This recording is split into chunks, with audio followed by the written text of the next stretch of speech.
Well, welcome everybody. We're here with Juan Soto, my good friend. We've known each other for several years. We actually met country dancing. Juan is an excellent dancer. I mean, he's getting close to my level. Um, no, you're a much better dancer than I am, Juan. What do you say? Not yet. Not yet. I'm still working.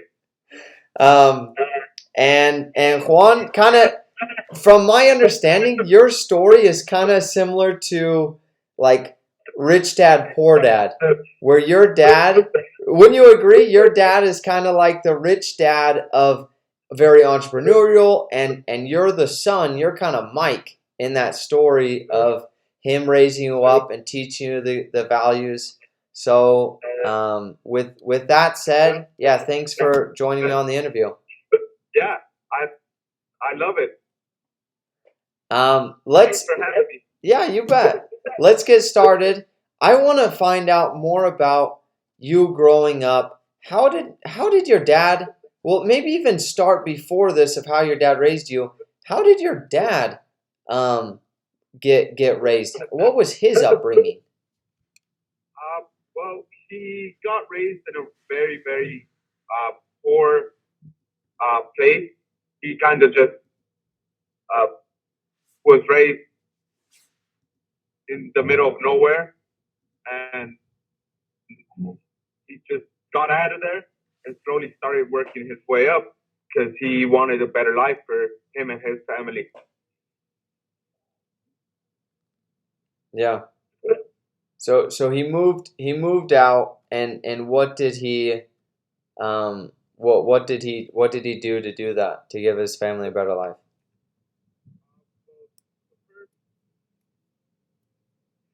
12 years of his life, he came to the United States and worked for a company. And as soon as he started seeing um, there was an opportunity, he got tired of working for the people he worked for, and he said, "I want a better life for my family and for myself."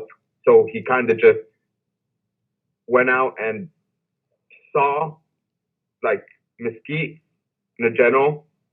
He went out and saw what Mesquite needed, and he put what Mesquite needed into his business, because whatever the town needs, you'll succeed in. Hmm.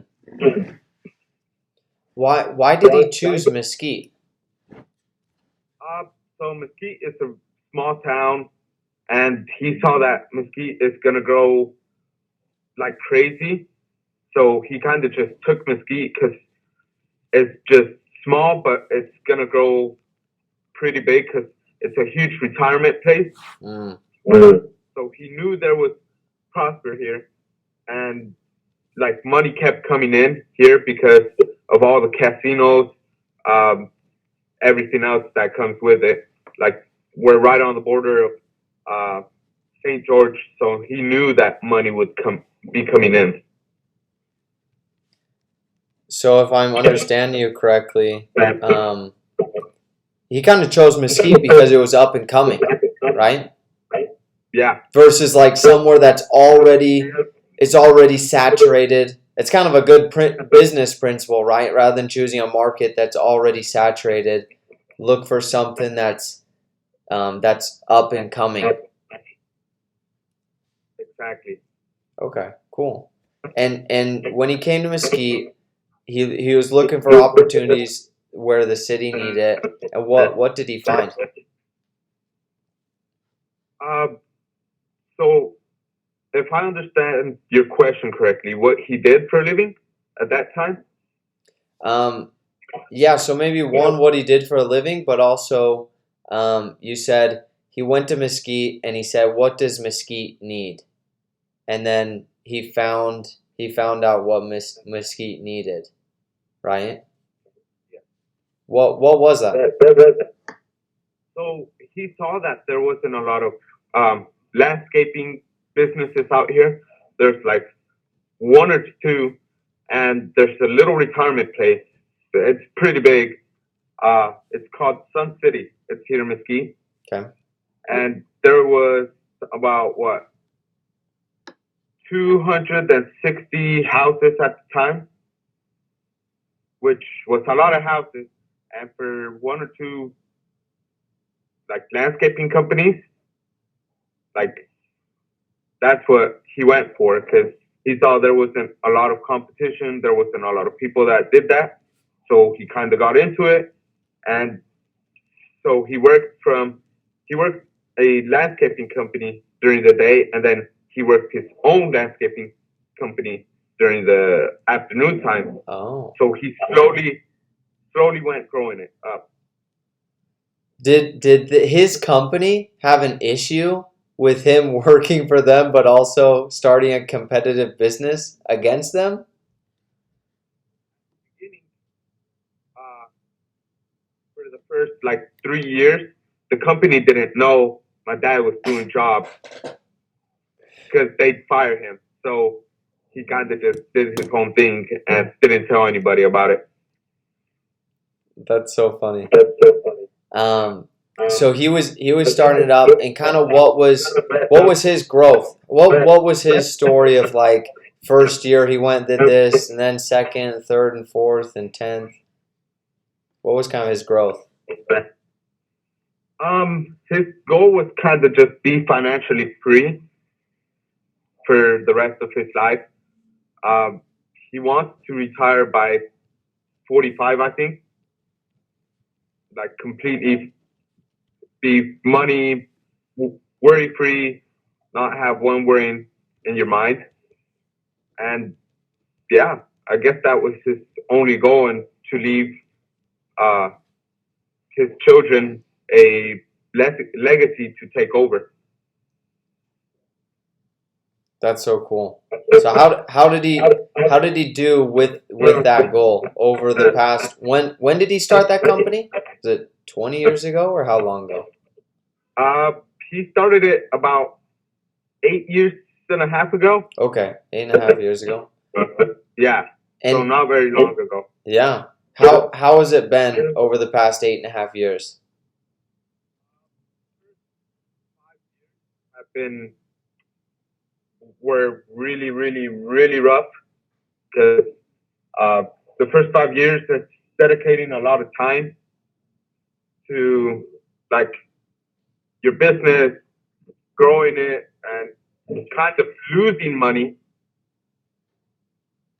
Like at the beginning, it's like a barely born baby, you know, like you gotta grow it up. The first 5 years, it's kind of stupid. You leave it alone, it's gonna go hurt itself, and it's gonna fall. It has like potential to die, you know. Then from there, the next from 5 to 10, let's say, the kid starts understanding a little more.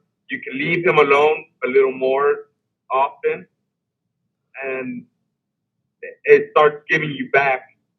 It stops taking from you as much as it did at the beginning.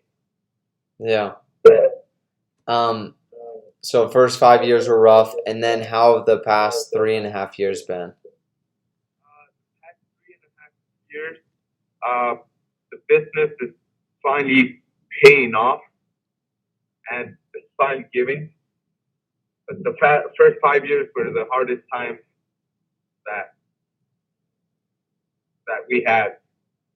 And you were growing up during this whole time because now you're what, 20? Are you 20, 21? Yeah, 20. 20. So when he started it, you were around 11, 12 years old. So you've seen this from its inception till now. What differences have you seen with your dad on how he thinks about business, on how he reacts? What differences have you seen over these years? He's kind of changed a lot. His mentalities have changed a lot. Like, he used to care about,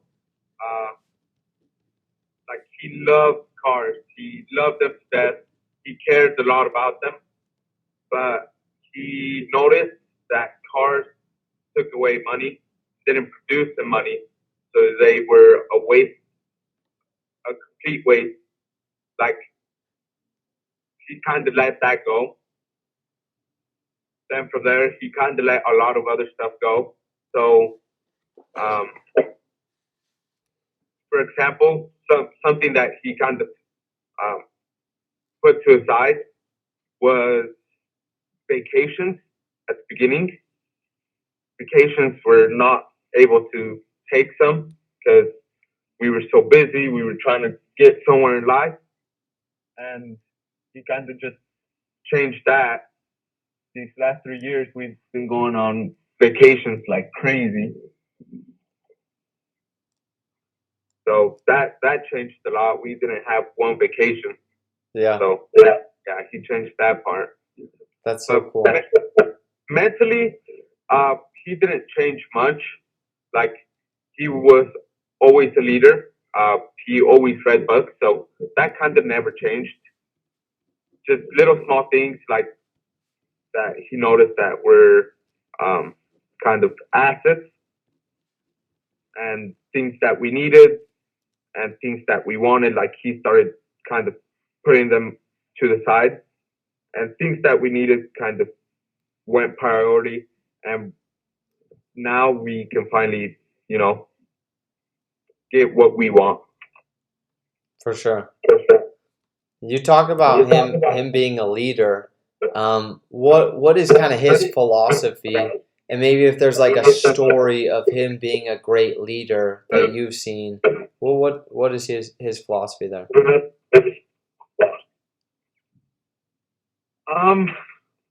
So his kind of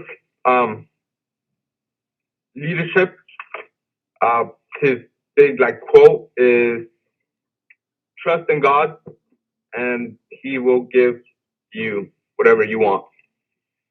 You just got to trust the process. And that was kind of his mentality. He puts God first so that your business can grow and not just, because without God, we can't do much. So yeah, that's kind of his philosophy is God first and then everything else. Gotcha. And would you say that he gets like a lot of direction from God or prayers, like of hey, where should I take the company? Should we do this decision? Should we do this decision? Or is it more of just an overall belief? It's more of an overall Okay. belief. Yeah. Okay, cool. And then you said that he reads a lot of books. You and I have talked about some of the books that you've read. You really love Think and Grow Rich, and some other books like that. What are the kind of the top books that maybe you and he would recommend to other people, probably entrepreneurs that either are just getting started up or have their own business? For all the entrepreneurs, I'd recommend Think and Grow Rich. It's a huge one. Like that's one of the first ones. Like if you put their stuff to work, it will work for you. And Rich Dad Poor Dad shows you a bunch of stuff that is great for like growing up, mentally, money wise. And any book by John C. Maxwell is also very good. So those are like the three main books that I recommend. Kind of show you the principles of how to manage money, how to manage your work, how to manage everything in your life. Because if you don't have everything managed to your specifications, you're set to fail in life. So if you don't manage your time is a big one. So let's say you watch a movie for 2 hours a day, right? Like that's not good at all because your money is like not being your time is not being spent on other things that could help you, and in the future you'll have time to do all of these fun things that you want to do. But as a brand new entrepreneur, it's all about um, having your time managed right and managing your whole entire life correctly. So yeah, that's what I'd recommend. Is time management is my number one. Okay. Walk us through, because I think a lot of people have this question. Walk us through your schedule of like what time you usually wake up, what's your morning routine, work, lunch, dinner, sleep. What is there entertainment? Because I know you dance, so you have the dancing part. What does Yeah. your normal schedule look like? So my schedule kind of looks like uh, wake up at 4 a.m. in the morning, um, hit the gym for an hour and a half, get home. So that leaves me to get to work. I get to work about 5:30 in the morning. Okay. Then from there, 5:30 to, it all depends, but most of the time it's uh, 4 o'clock in the afternoon. 5:30 to 4 is work time. Then from there, uh, from 4 to 4:30, it's kind of shower time. Then 4:30 to 5, it's dinner time. 5 o'clock to 6 o'clock, uh, that's kind of just, what is it called? Like reading time, focus me time. And then 6 o'clock to 7 o'clock, uh, just spend time with the family, because that's also one of the main things that is important, because uh, they are the ones that are going to help you in the future, like reach your goals. And without a strong bond with your family, you're either going to lose your family or you're going to lose your business, one of the two. But if you have a strong bond with your family, you will not lose any of those two. Hmm. Then from 7 to 8, uh, kind of just watch a movie or two. Uh, a show. Then from 8 to 9 o'clock, I kind of go to bed without any TV, without any phone, because it affects your mentality when going to sleep. So you kind of need an hour of relaxation without the blue screen in your face, so that you get a better night's sleep. So that kind of depends on what you do. That hour kind of varies every day.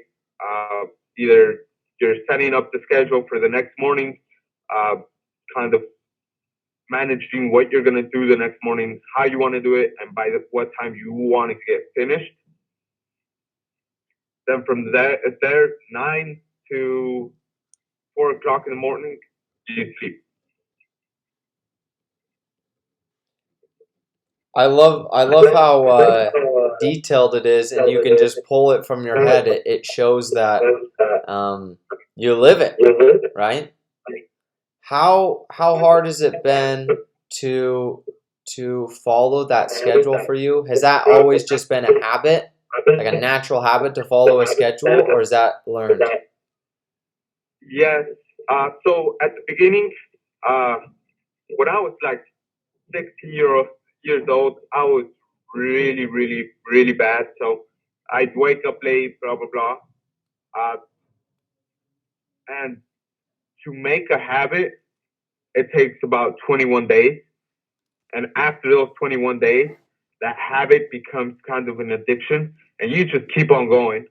But the first 21 days, you got to be strict with your schedule and make it happen, so that that schedule that you want to make it happen in the future, after those 21 days, it should just come naturally. You shouldn't be forcing your body. You shouldn't be forced to do anything. Your body already knows. Like, for example, every morning before my alarm rings, my body knows it's time to get up. So I'm up before my alarm is ringing. And your body sets its time, and if you have a healthy like time spread out, that's the best thing you can do for your body. Because yeah, your body's number one too. If you don't take care of your body like you do your mind, they're gonna give up on you. Mm. I really like that. So a habit takes 21 days. What advice would you say for people that are struggling to set habits or struggling to basically keep that commitment to themselves of like pushing through it, getting through the 21 days? What advice would you give? Keep your mind right. Just force yourself. It's only 21 days. Like keep pushing. Don't give up. Like it's easy to give up. Anybody can give up. But if you really, really want to succeed, if that's what you want to do, like if you really want to succeed, there shouldn't be anything stopping you at all.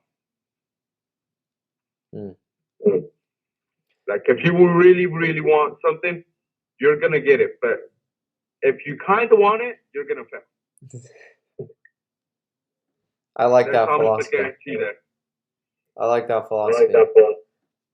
Getting into, I really like that, looking at your schedule, looking at books you read, kind of how your dad raised you. Getting into more of yourself, we talked about a little bit of you growing up, you being kind of an entrepreneur. How did you go from like starting to want to do things on your own?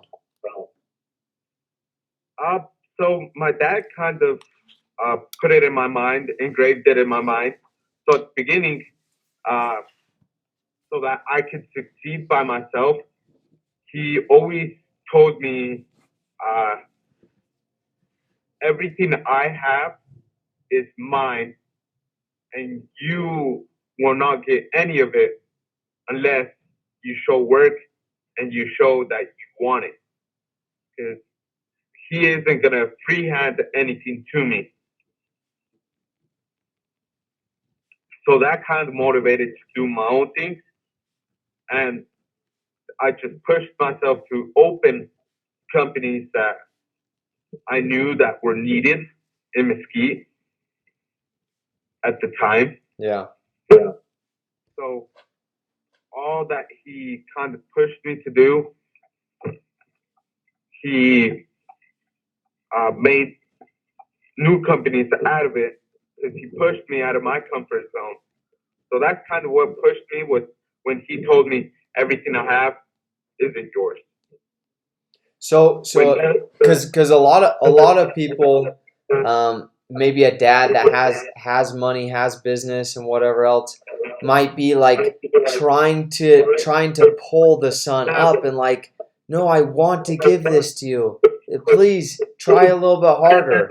But your dad took a different approach of like kind of pulling it away from you. It was like, nope, this is mine, and it is mine unless you show me otherwise.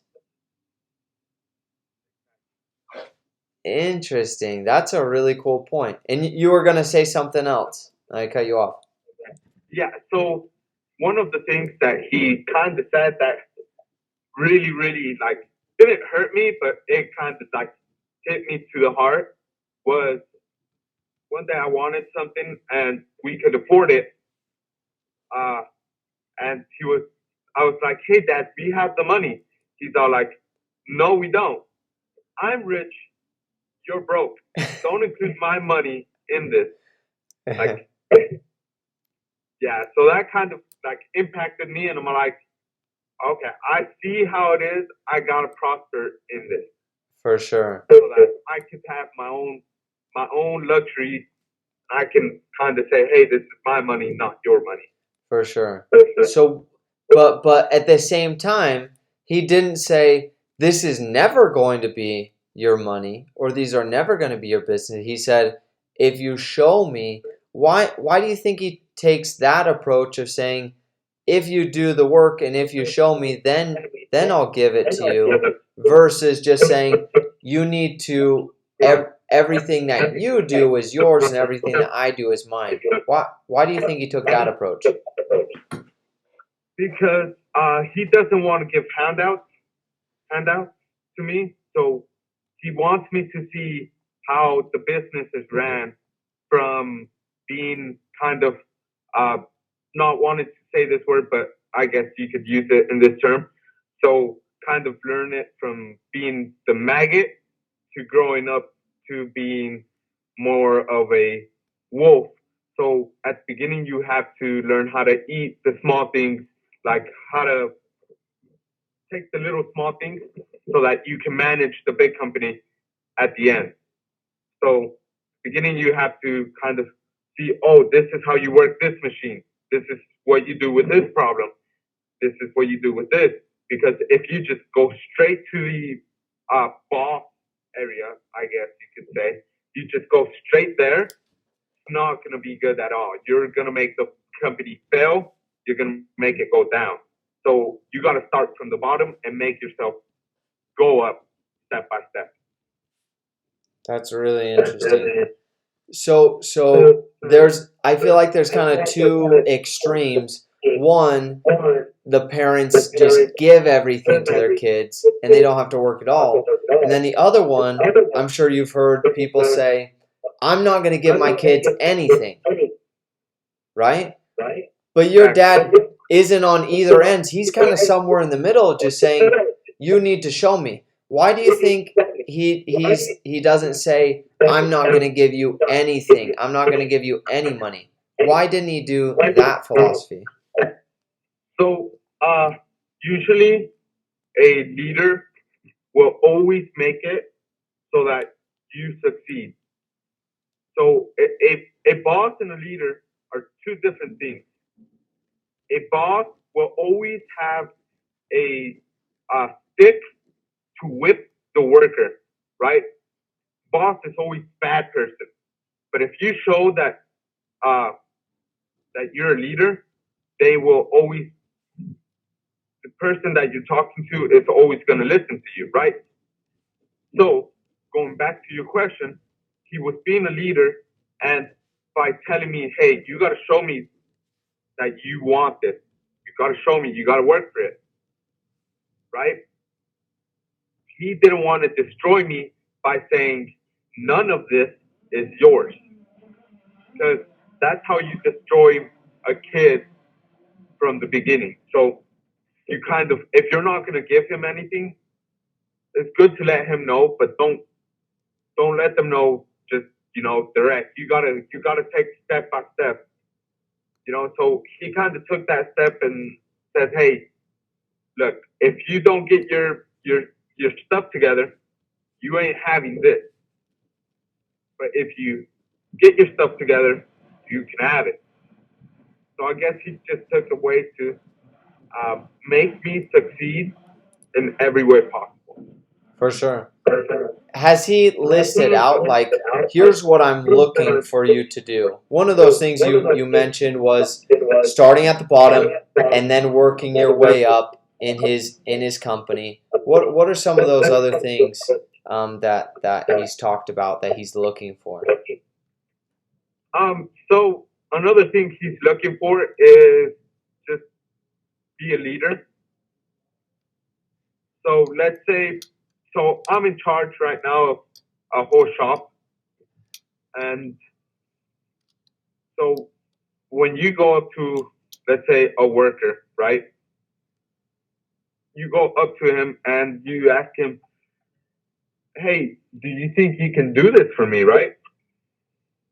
And the worker, and it's a hard thing to do, right? Yeah. And he kind of like shrugs, he kind of like goes like this, like kind of moves all over the place, kind of not wanting to do it. The leader will show how to do it, right? You do it before they do it so that they know that, hey, look, he can do it, I can do it, right? So that a leader will always go up front and help first on the things a worker kind of like struggles in, Yeah. Yeah, no, it totally makes sense. What's your definition of being a leader? Um, Instead of pushing, help push is Mm, my definition of a leader. Kind of like in simpler words, that's what, in my opinion, is a leader. Is instead of push people, you push with them.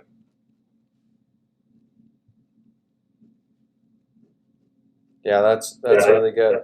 I'm I'm learning that not only with my own business but with my own kids right now.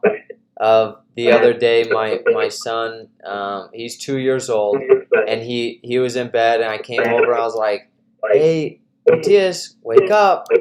And he's like, "No, no, I don't want to wake." I'm like, "Wake up!" And I like grabbed him. I was like trying to shake him, and like the more I pulled him, the more he resisted, right? But then I said, Matthias, hay cereales. There's cereal. And instantly he was like, and he got up and he ran into the kitchen. Exactly. So is that kind of what you're talking about versus trying to push him into the kitchen? It's like, what do you want? Let's do this together. Exactly. It's a team thing. It's not a uh, kind of like whip thing. It's more of a uh, team thing. So everything needs to be team and a leader. Leader is team. A boss is a kind of a whip guy. So usually a boss will scream at you or will like kind of like um, boss you around this and that. But as soon as you leave, that worker is not going to give the same effort, right? Mm, So if you're being a boss, right, and you come to work and you go and see your workers, they're going to try the best. They're going to show you the best side, right? And then you're kind of like, if they're doing something wrong, you're going to scream at them or you're going to kind of get their attention, right? A leader will do the opposite. A leader will tell them baby steps, basically. Uh, Baby step it, and we'll kind of just, hey, look, uh, this and that, and then not scream at them, not get them in trouble, just kind of take everything uh, the easy way. And that way, the worker is going to see that, hey, look, this guy is a really nice guy. He treats me well. I'm going to give him my 100%. Because at the end of the time, in my opinion, leader will always win. And the leader will have like the upper hand every time. for sure. What are some other examples that you've either seen your dad be a leader or other people, maybe yourself, be a leader? Some other examples. Um, so my dad kind of the the the leader he is. He kind of leads uh, simple, so he keeps everything very very simple. So he taught me how to manage a team. Right, when you want something done, he has like 3 words. Right, keep it simple, keep it dumb, like not like dumb, but Easy? easy. There you go. Keep it simple, easy, and uh, don't don't use big words. So keep it very very simple. So he uses that as leadership, kind of in a way that um, when you want something done, explain it simple. Don't make it hard. Just simple, simple. Doesn't have to be very very detailed, like to the point. Like if you know your workers, you know that he's gonna do a good job, right? Because if kind of, how do you say it? I'm trying to translate everything because he explains everything to me in Spanish, so it's kind of hard to translate it to English. Yeah. Because like there's some things that don't kind of match up, you know. So I kind of have to use different words for everything. But he shows me every day that being a leader is taking the first action in the morning. So every morning we meet at the shop, right? Every morning, every worker, we kind of have a small meeting, right? And he's always there 20 minutes before anybody shows up. That's being a leader right there. It's showing them, hey, look, I show up 20 minutes before. I prepare everything, right? Leave everything prepared for you guys. Kind of showing them, hey, look, you're supposed to get here 10 minutes before. Understand what you're doing for the rest of the day. He kind of shows them what to do, and they see that, and they're gonna want to do it. You know. For sure. What does he do to duplicate leaders? So you've explained how he's kind of duplicating you to become a leader. How have you seen him do that with other people in the company so that he doesn't have to be the only leader in the whole he's trying to get everybody to be a leader. How have you seen that? So kind of he gives responsibility to everybody. So once in a while he'll be like, hey, I need you to take lead in this. I need you to take care of this, and I'm gonna give you this person and this person, and I want you to make it happen, right? So he's kind of creating leaders like that. Like he's saying, hey, I can see a future in you. I'm gonna give you this task, and if you kind of show me this, kind of like if you complete it, my like vision, like you will have an opportunity in this company to go to bigger places, right? So every day he kind of reminds a few people. He's all like, hey, I can see you going places. Hey, I can see you doing this here. Hey, I can see a pay raise in your future. Kind of motivating them to do a little more, push themselves a little more, because you know, at the end of the day, becoming a leader is the goal, and he wants everybody else to succeed with them. So he kind of converts leaders by kind of, hey, I need you to take care of this, you know, and that's where somebody at the beginning will take lead, you know, kind of, oh, he gave me this responsibility. That means he really trusts me. I gotta make it happen, you know, kind of like that. Yeah. That's how he creates leaders. For sure. So he kind of gives them two things, from my understanding. One is responsibility, and then two, he gives them a vision of here's what the future looks like. If you do a good job here, then here's what the future looks like, right? Exactly.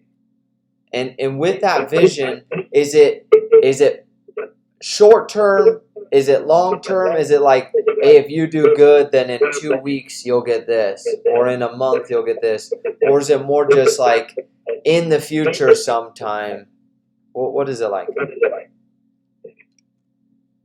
So we try and give them motivation. So it's kind of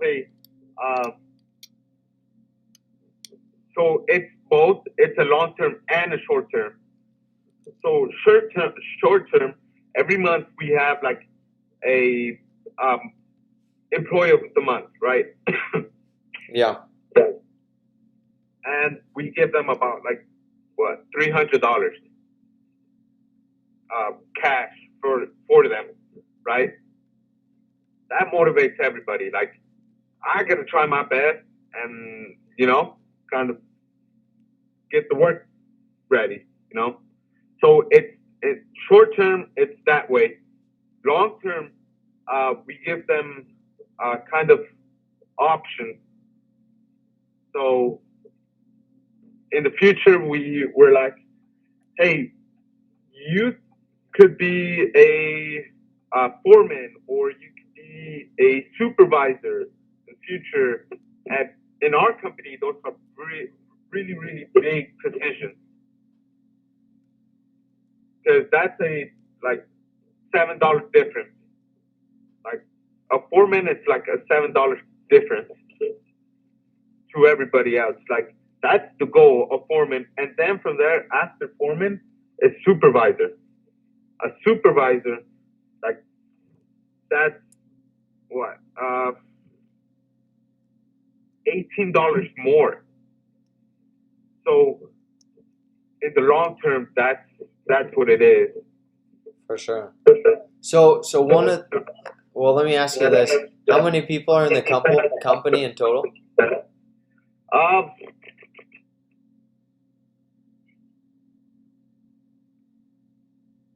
I'm gonna give you a rough estimate, but it's what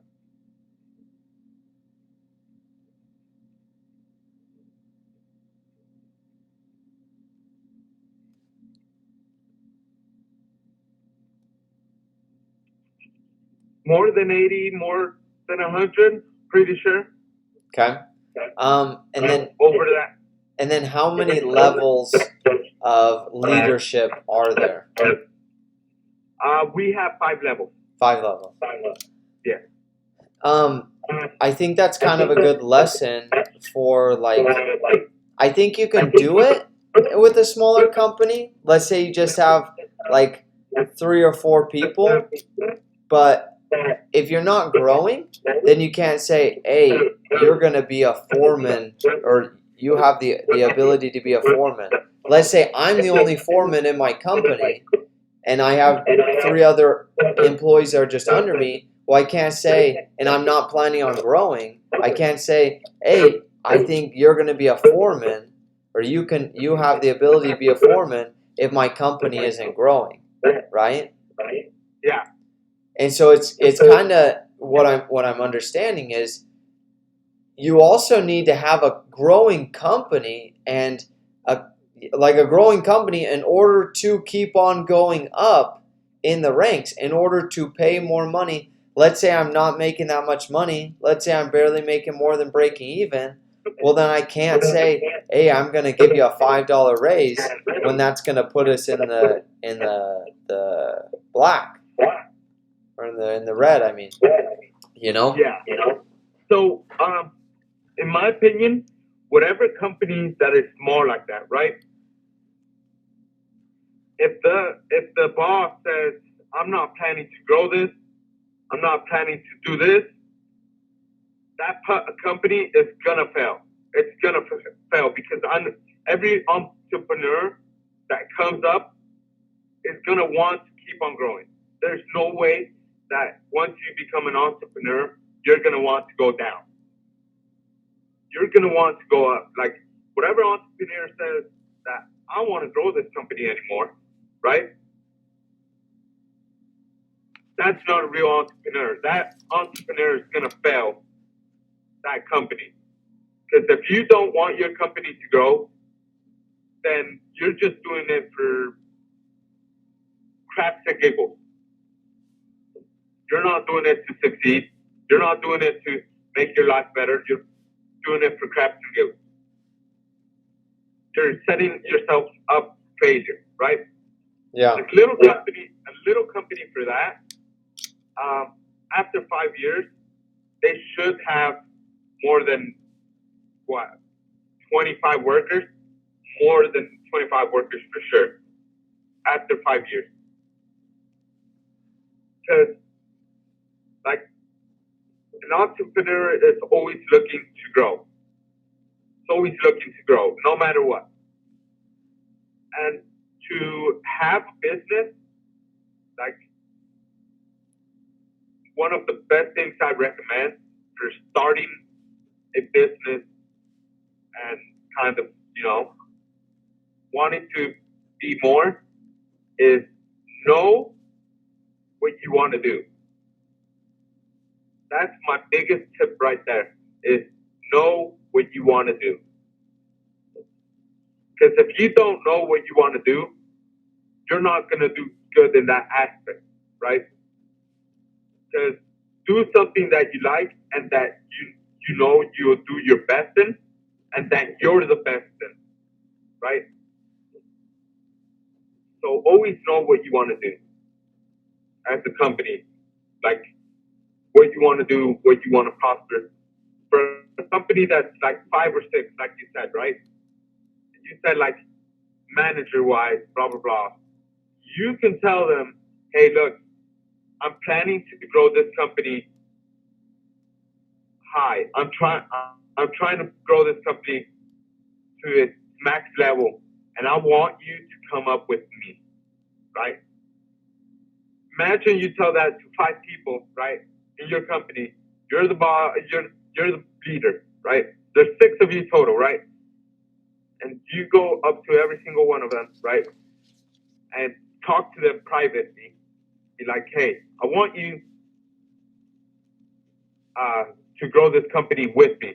I want you to be successful with me, right? And that's how you kind of motivate a small company. Like, I know there's not a lot of positions, but I could see a future here, and I can see you succeeding with me. You know, so that's how you kind of motivate a small company. You don't have to tell them, hey, look, I can see you as a supervisor in 2 years. No, you can tell them, hey, I want you to grow with me. That's how you motivate a worker right there. That's really good. What do you do with appreciation and praise? Is that also, are those also big aspects in leadership?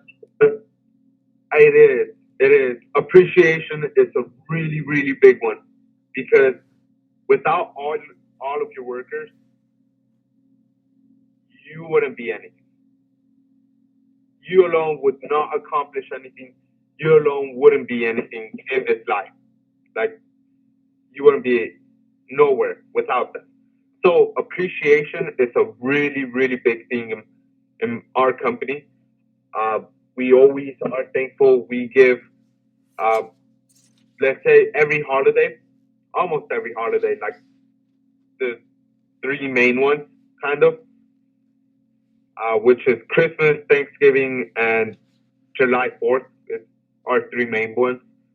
But all 3 of those we kind of use for, like, we give a little appreciation. Hey, here's $60, here's $80, here's $300, $400, $500 for appreciation, right?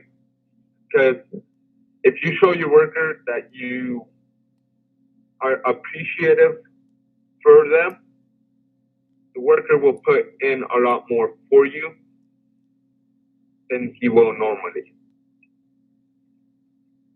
And that way, if another company comes by and it's like, hey, come work for me, I'll pay you more, this and that. If you show appreciation, that company will not take those workers, because those workers trust you and they love you. It's not just he's my boss, here he comes again, oh, here's this and that. No, it's more of I love this dude, I love working for him. And yeah, so appreciation is like biggest one ever, like big. Juan, this might be the best interview or the best lesson on leadership I've probably ever heard. Like, just to give you some appreciation right now, like, this is just kind of a clinic on leadership. Thank you. One of my other questions with leadership is, how do you avoid employee drama in your guys' company? Can you repeat that one more time? Just the signal just cut. Yeah. How do you avoid employee drama or rumors or hard feelings? How do you avoid that? So there's many ways to avoid them. For example, what kind of drama are we talking about? It could be, I kind of have. yeah, just to give me an idea. Let's say you don't give appreciation, or somebody doesn't feel appreciated on the team, and they're like, man, I feel like my manager, he doesn't care about me, and then they start to spread rumors to other employees like, yeah, he doesn't care about me. Do you feel the same? Oh yeah, I feel the same way, and then there start to be rumors rather than you addressing that problem at the beginning. Or I mean, you kind of addressed it, like if you show the appreciation, if they love you, if they trust you, then they're probably not going to be having that kind of drama. Exactly. So if they truly love you, if you're truly showing appreciation, there should not be any of that drama. So you said about a manager and manager kind of appreciating, right? So a manager can only do this much of the work, like this much of the appreciation. Because if it comes from the manager, people will not care. They're just going to be like, oh, he's another employee, right? Oh, this is just another employee. Oh, well, like he said it, right? Yeah. Like, the appreciation needs to come from the boss, from the upper boss. Take them out to dinner, be like, hey, look, I like you. I can see a future, and I really appreciate you. I really appreciate the work you're doing. Kind of do that with all your workers, you know. Not just, you don't have to take them out to dinner. You can just have a small talk and be like, hey, look, really appreciate your work. Here's 50 cents raise, here's dollar raise, here's $2 raises. Like, thankful for you, love you. Anything that you need, come to me. Because you are more than just a worker, you're family to me, right? And from there, as soon as you affect one person like that, he's going to go to other people and be like, I really like this dude. I really like this dude. He really cares about me. Then from there, kind of like beginning everyone else, kind of, oh, look, he's caring about me too. Hey, look, I'm next. Hey, look, I'm next. Kind of everybody kind of starts liking you. And that's how you avoid drama, is by showing love to everybody. So the manager, that's not the manager's job to do, to show appreciation. Like, he can show a little bit of appreciation and say, hey, thanks for coming to work, you know. But that's it. They can't do anything else about it. But boss, when it comes from the boss, it's a whole different ball game. Like, yeah. So that's kind of how you keep everything happy. Kind of, if you start with the main one, if you start with appreciation with the manager's going to treat the workers better, right? He's going to be nicer to them. He's going to be a lot, blah, blah, blah. Then from there, go scale down. Who's underneath that manager? Oh, this person. Go show appreciation. Or have, so we used to do this. We don't do it no more. But we used to have like small like get-togethers with all our workers twice, every second month, right? We'd have like big, like not a party, but it'd be more of a get to know each other more than just work, right? So you can show a lot of appreciation right there, and you know, kind of let go of a lot of drama that you don't want in your life. That's really good. So having like cash bonuses, like, hey, Christmas, we just want to show our appreciation to all of you guys. You have raises, you have dinners that you can take them out to. You just have small conversations that you have with them, where you say things like, hey, you're more than just an employee, you're like family to me, right? Exactly. Like, always treat them as family, not as another worker. If you want to show appreciation, because if you treat them like a worker, that's gonna be a fun ride for you. Like, it's not very good for the boss when you just treat your workers as workers and just see them as workers. Sure. At the end, you will lose that run. You will lose that game. You know.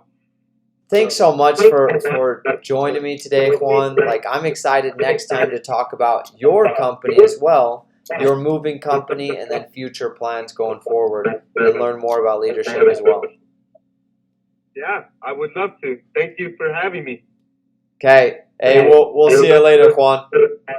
Sounds good. Take care. Hey, you as well. Bye-bye. If you really enjoyed this interview, click right here to watch more. If you want some business tips, click right here.